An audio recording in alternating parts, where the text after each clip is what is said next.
Brianna stretched her back and heard several pops and cracks as her spinal joints relieved pressure. She had been standing at the command post of her corvette, the Obsidian Trident, for almost 18 hours now. The Merc group she flew for, the Republic of the Veiled Wraiths, had been tightening their grasp on this portion of the system. Her ship was part of a picket group around the Jovian planet of Aether. The gases harvested from there were invaluable to the entire system, and many of the gated systems as well. They had waited 6 extra hours for a tender ship to arrive to refresh their fuel and supplies. It was unusual for them to be so late. Additionally, it had taken twice the length of regulation time to get the fuel and cargo transferred. Brianna had already begun typing up a complaint to the Circle. She and 2 other officers were alone in the bridge. The rest of the crew had been sent to quarters to catch up on rest while they were in the safety of orbit. She had radioed her 3 sister corvettes, all captained by her biological sisters, as was standard in the Wraiths. They too were confused by the late tender and had agreed they would fly with a skeleton crew until next rise. Brianna was now doing core twists to relieve tension, and that's when she saw the dozen or so Etherians, all armed with pulse rifles, walk onto the bridge. Due to a combination of high gravity, low doses of radiation, and exposure to the gases of Aether's atmosphere, the Etherians had evolved into something more than human. They were short, with a sturdy build. Their eyes and mouths were much wider than usual, and their nose consisted of small slits. And most strange of all, their voices were very deep and had a strange resonance when they spoke. "Hello, Captain," The presumed leader spoke with their loud, echoing voice. "We have come to liberate Aether from your control." Brianna sneered. Fools! I'm no one. You will gain no leverage from my capture. The Etherians began to laugh in their unnerving, echoing manner.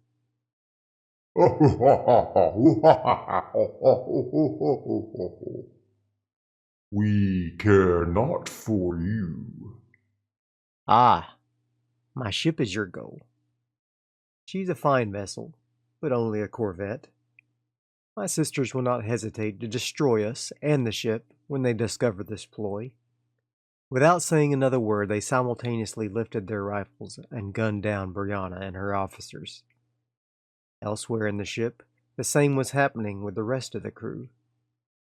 By now, the tender had delivered its special cargo to the other corvettes, and the Etherians had their first picket group assembled. The revolution had begun. I hope you enjoyed that latest episode in my Distress Signals series.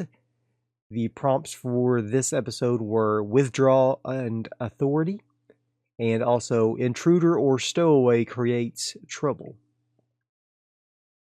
Last episode, we had taken a job with our new shipwright ship to deliver some rations to a lunar zoo, and things went poorly. Some of the bounty hunters who had been a part of our shipwright fleet discovered that we were in fact stealing the ship, and they began to attack us, even though we tried to escape, and we almost escaped. But then, disaster, a lucky hit from the fighters, and the shipwright ship exploded into smithereens. We were able to board our dropship and get off the shipwright ship before it exploded. And that's where the retconning begins, because I forgot to check and see if any of our additional crewmates that we had taken aboard were also able to get onto our ship. So what we're going to do now is we are going to roll and see how many of the 8 crew also got on board our ship, and then we'll begin our scene. Let's see, we'll roll a d8, and it looks like only 3 of them were able to board our ship. So it's Cade, Devin, and then 3 crew members. And I'm going to just check, are any of the crew members one of the 2 Marines? I'm going to say even odds. Yes, on a 4+. So no, they're all 3 of them are Teamsters. Okay. So 3 Teamsters, Devin and Cade, are now aboard this dropship, which has also subsequently been almost completely destroyed. We've got several hull breaches, and our navigation systems are out. We can't engage our thrusters, and our life support systems are also out. And worst of all, Devin has sustained both of his wounds, which means he has to make a death save. Now, according to the player survival guide, whenever you suffer your last wound, so whenever our death scene's imminent, we took our last wound, make our last moments count, save someone's life, solve an important mystery, give others time to escape. And that's what Devin did. He used his last moments to destroy that fighter. And he was also in a rage state from his panic. And so he has now collapsed onto the ground, or onto the floor of this dropship. And we are going to roll his death save, which will be a D10. So what we're going to do is we're going to roll a D10. And first, before I do that though, I do want to see, should we go ahead and set the scene first? I think we should go ahead and set the scene first before we make any character rolls. So let's go ahead and set the scene. We have Devin, Cade, and the 3 Teamsters aboard this derelict dropship. Completely no life support, no navigation, can't thrust, multiple hull breaches. Let's set the scene first. Let's do the scene complication. Is there a scene complication? 5. All is not as it seems. Well, that's just great. Okay. So on a 5+, it's an altered scene. Let's see what the altered scene calls for. 4. Add a scene complication. Oh my gosh. It's already complicated. All is not as it seems. We're going to add another one. 4. An NPC acts suddenly. Okay. Well, I know what that means. I already know what that means. That's not good news. To me, that means that 3rd bounty hunter that we left behind is going to pick up our distress signal, and they're going to be the ones that find us. But we'll deal with that when we get to it. First, we have to deal with Devin. All right. Death save. Death save works like this. Roll a d10. If we get a 0 through 4, we're still alive, but barely. We'll die in 1d5 rounds without intervention. 3 and a 4, we're comatose. If we get over a 5, Devin dies. Okay? So that's where we're at. That's where we're at. So we're going to do that now. And I decided I'm going to do it with advantage if... Does any of the Teamsters have medical training? I'm going to say it's unlikely. Alright? So do any of the Teamsters have medical training? Unlikely. It'll only be a yes on a 5+. Oh, they do! Oh my gosh. And what is the modifier on that? Yes? Okay, no modifier. So, yes, they do have medical training. One of them does. So that means I'm going to give myself advantage on this D10 roll. And we'll take the lowest roll. Okay, so Devin still has a chance. Advantage on a D10. Doesn't matter. Oh my gosh. We're unconscious. Wake up in 2d10 minutes. Reduce your maximum health by 1d5. Okay. Wow. 0 is the lowest roll of that advantage. We will wake up in 2d10 minutes. How long is that going to be? 9 minutes. Alright, we have 9 minutes. We will wake up. We will reduce our maximum health by 1d5. We'll use this left one. 4. Alright, reduce our maximum health by 4. Okay. Not great, but not terrible.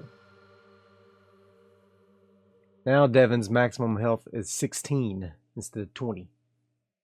But he's going to be conscious in 2d10 minutes. We'll say that they use a stim pack on him.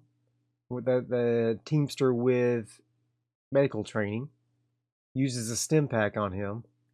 And he is saved from the worst of his wounds. So, but he's in bad shape, obviously. He's got no wounds left. He's going to have to go through some extensive care in order to do it. He's going to take all rolls at disadvantage now. Every single roll, he's going to be at disadvantage because of his wounds. Okay. So let's use up a stim pack as well. Alright, and how is Cade's health? Cade is actually fine, although he does have 1 wound. Okay. How much ammo does he have left? Because they were both using his ammo. His SMG, he's going to go ahead and reload that. Laser cutter, no reloads. Pulse rifle still has 4 shots. Devin had that pulse rifle. And he has a rigging gun with 1 shot. And a revolver with 3 shots. A couple of the rusty revolvers that he acquired. Okay. Wow. Devin lived through that. I can't believe that. That is incredible. Okay. He's alive. He's unconscious for the next 10 minutes. And we have our distress signal coming out. The Teamsters and Cade are going to begin working on the navigation system to see if they can get it going within the next 10 minutes.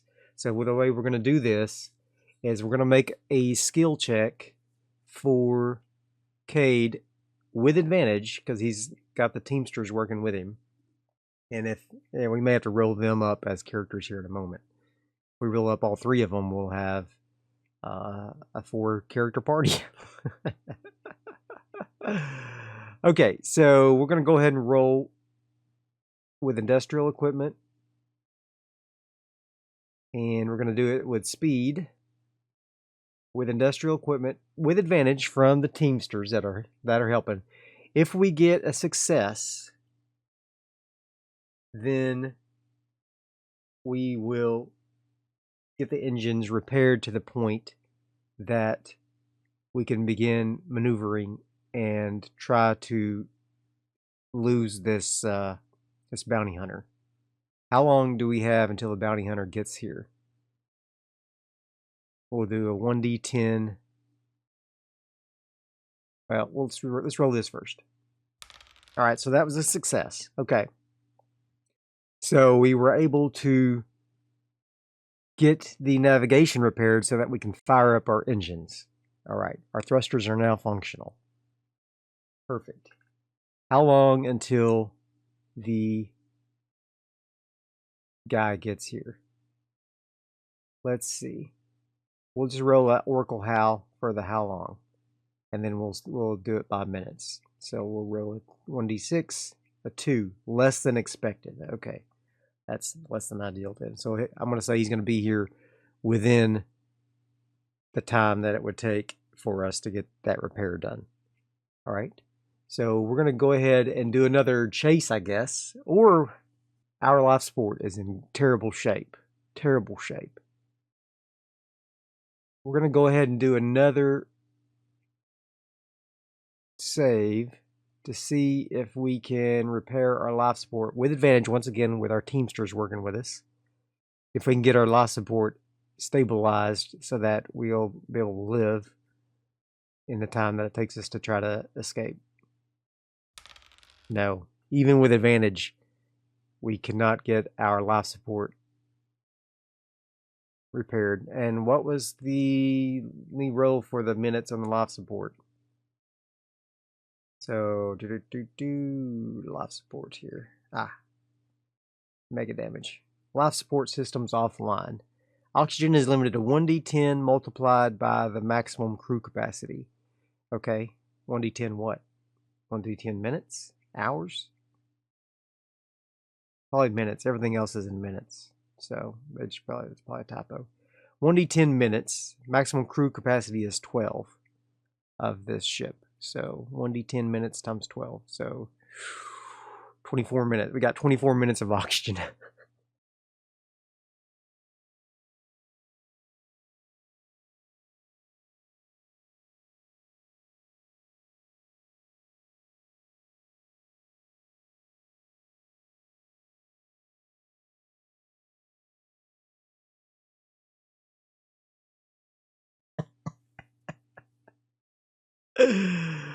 Oh my gosh, not good.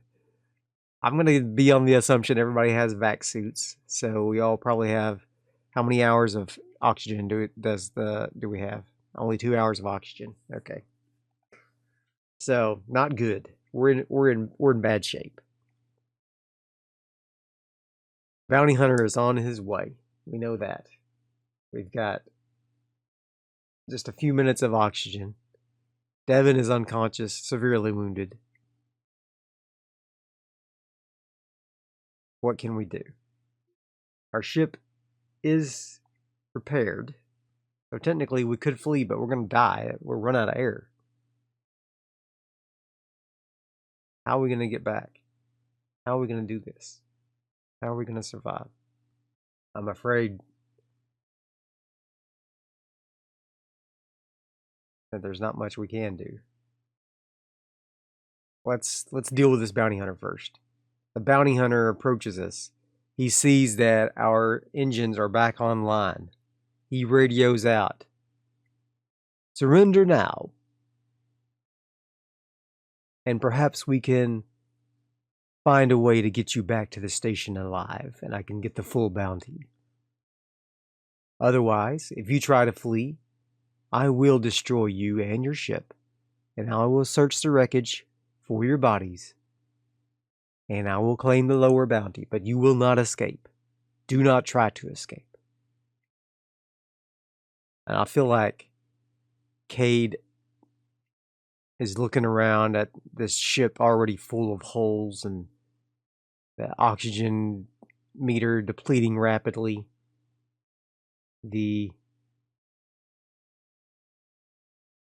All of the Teamsters huddled together, picking up weapons best they can. He looks down at Devin, sees him laying there unconscious but alive, but barely. He looks over at himself, his wounds, the concussive wound he had taken from the first hull breach. He's going to have to pass a fear save.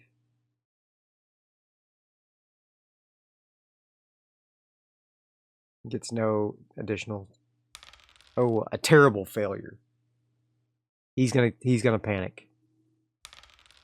He fails his panic check, but he gets an adrenaline rush plus advantage on all rolls for the next 2d10 minutes.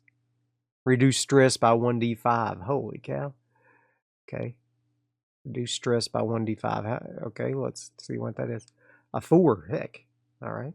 Reduce stress by 4, so he's down to 5 stress. That's great. Well, that's okay. That's good. So he's got an adrenaline rush. He gets advantage on all his rolls. He is going to. What could he do as an advantage? What could he? What? How could we? How could we do this? Perhaps we could have this fighter tow us back. How are we gonna get attached? Well, we could use the umbilical for that we use for docking, we could use it to jury rig a connection to that fighter. He doesn't have jury rigging. Do any of the Teamsters have the jury rig skill? I'm going to say likely. Yes. Okay. No modifier. So yes, one of the Teamsters does have jury rigging skill. And so Cade radios back and says that they will be willing to turn themselves in to Hasmos if he can tow them back to the Scorch station, and that they only have a few hours of oxygen left. And how I want to say they're more than a few hours away from the Scorch station. Is there somewhere they can get air or refuge closer than, or is there somewhere they could reach before they run out of air? We're going to roll on the Oracle and find out. Yes. No modifier. Yes, there is somewhere. Okay. What is it? Is it a station? Is it a...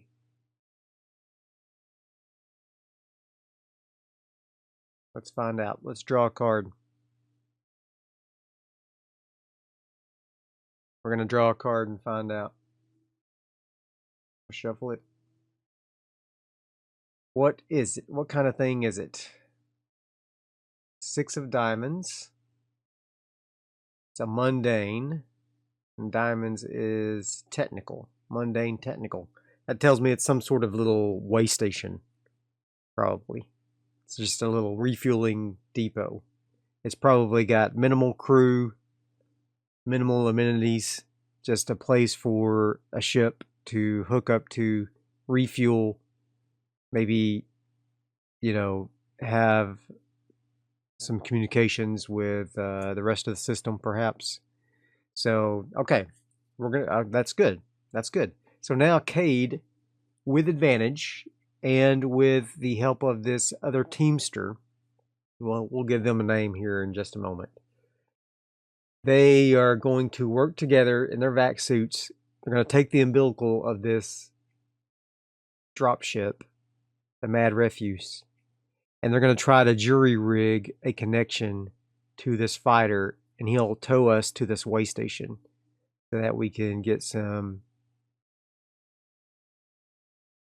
at least either rudimentary repairs, or maybe we can wait there for a larger ship and he can escort that ship somewhere back to Scorch, or we'll figure out something once we get there. He's okay with that plan. And so let's do it. All right. We're going to do, with advantage, an industrial equipment, intellect, industrial equipment, with advantage, success. All right. So Cade and this Teamster take a little spacewalk, and they make a mighty leap off of the hull of the dropship, holding on to this umbilical, aiming towards the fighter, and they are drifting through space holding this umbilical. So it's not, I mean, it's dangerous, but they can at least, use the umbilical to pull themselves back to the dropship if need be. But they get close enough where the fighter can use his thrusters to remaneuver himself so that they can get contact with this fighter. And it's a tiny little fighter. This thing is basically just an engine with a cockpit and a weapon on it. It's not big. But they go ahead and figure out a way to attach this umbilical to the fighter in such a way that he can tow them to this way station. And so we begin that little journey to this way station. All right. After Devin begins to wake up and Cade is back on board the dropship along with the other teamster, the fighter has us in tow, and Cade tells Devin he's very groggy still, but he's conscious. What he had decided, Devin begrudgingly accepts that was the only way, and the fighter successfully hauls them to this way station where they are able to use their thrusters to dock with the way station. And now the fighter also docks. He walks out. He's armed with a pulse rifle. He's got full armor on, though, tactical armor, which actually, no, he does not, because it would not fit in that tiny cockpit. But he does have the pulse rifle, and he basically tells the station that he's an authority of the Hasmos Corporation, an authorized bounty hunter. These people are his quarry. They've been running from the law. He has a warrant for their arrest, all this stuff. And they're just basic teamsters. You know, they're not going to stand in the way of this armed individual. They're just trying to get their job done. And so they're not going to stand in the way of that. And so now what do we have to do? He is going to radio Hasmos for a pickup. And how long will it take for them to get here? I'm going to say it's probably going to be several days. At least 2d10 days. So let's roll and see. 15 days. Okay. So in 15 days, a nearby Hasmos hauler will be able to stop by and pick us up. And it's going to be jumping back to the love system, or the joy system, excuse me. We're in the hope system right now. It's going to be jumping back to the love system, joy system. Good grief. Sorry about that. This ship will be jumping back to the joy system shortly. And he asks if they can take on some prisoner passengers. They begrudgingly agree that they can. And so now Cade, Devin, and these 3 teamsters are going to be placed under arrest. And I don't think we don't have any of our weapons. He's confiscated all of our weapons. And we are basically locked in a room in this station awaiting our pickup. Now, once that pickup happens, perhaps there could be a way we could escape. But right now, I think if we tried to escape, we would be pretty much doomed. I'm just glad Devin lived, honestly. So what we're going to do is we're going to basically remove all of their... They're not going to have no gear. They won't have any of their stuff. All they will have is their vac suits. And they, of course, get their oxygen topped up. Yeah. No, they'll have nothing. No weapons. No stim packs. No paralytics. No ossifenol. No anything. They're losing all of it. This is a huge setback for the party, but we are alive. So now, I think we're going to roll up our teamsters. We're going to spend the last few minutes of this session rolling up these teamsters. All right, so we're going to roll up some characters here. And I'm going to bring my thing here. Got Devin, we got Rowena, we got Cade. We need to create some new characters.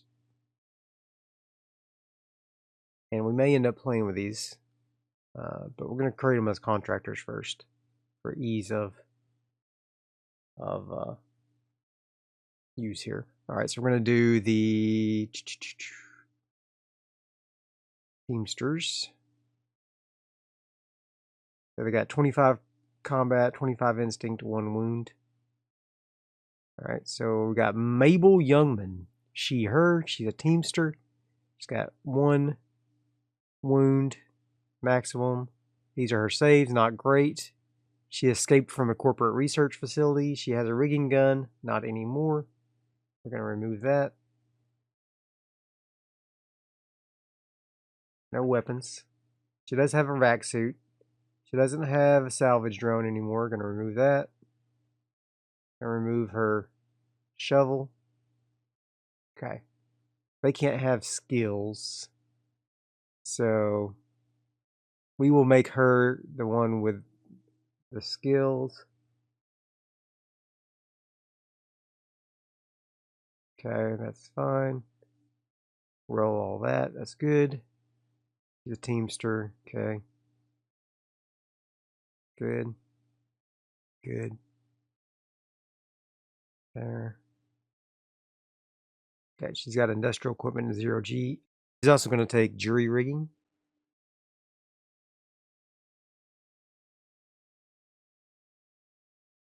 There we go. Oh, no, not asteroid mining. We'll also give her mechanical repair. Okay, so she's got jury rigging and mechanical repair. All right. She doesn't get a trinket or a patch. Okay. I guess I have to. All right, that's fine. Yep, it's good. Mabel. Yep.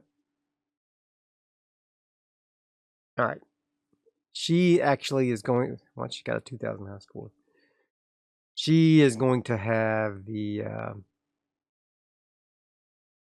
skills. The rest of them will just be contractors. All right. So Mabel Youngman. Fantastic. Okay. Very good. Now we're going to do some new NPCs. Create contractors. 2 more teamsters. And this is Blanca Peralt. They, them. Also a teamster. Looks good. Here's a call from an entity they can't explain. That's nice. She had a combat shotgun. And an extension cord. And a pet cat. No pet cats. Sorry. Standard crew attire. I'm going to give her the vac suit. Everybody has a vac suit. Okay. Good. She's good. Yep. Yep, there's Blanca. Okay. And we need 1 more. Teamster. Dijon Vaden. He, him. Okay. There's this. He also hears a call from an entity. He looks just like, what's her name? Or what's their name? And so maybe they're siblings. He hears a call from an entity he can't explain, just like the last character. So maybe we'll look at their last name and get them set up here. Let's take off this hazard suit. Nope, he's got a vac suit. There we go. Good. No camping gear. No spanner. No water filtration device. Nothing. Okay. Vaden is their last name. And Blanca Peralt. We're going to change her name. Or their name, excuse me. Blanca. So they and Blanca and Dijon are siblings. Okay, got a couple of sibling teamsters there. And then we've got Mabel. Got Cade and Devin. So we are now awaiting our rendezvous with this Hasmos ship. It arrives after the period of time indicated, and the bounty hunter loads us up and takes us back to the Joy system. We get put into cryo sleep, and next episode, I suppose we will be en route, and maybe we'll have a chance for escape, or I don't know. We'll figure it out. But I hope you enjoyed this episode. It's a little bit different. We narrowly avoided disaster with Devin. Narrowly. And I think we have a chance. I think we have a chance if the oracles work in our favor. But you never know. So I hope you enjoyed this episode. If you did, be sure and hit that like button, and I'll see you guys next time. Bye.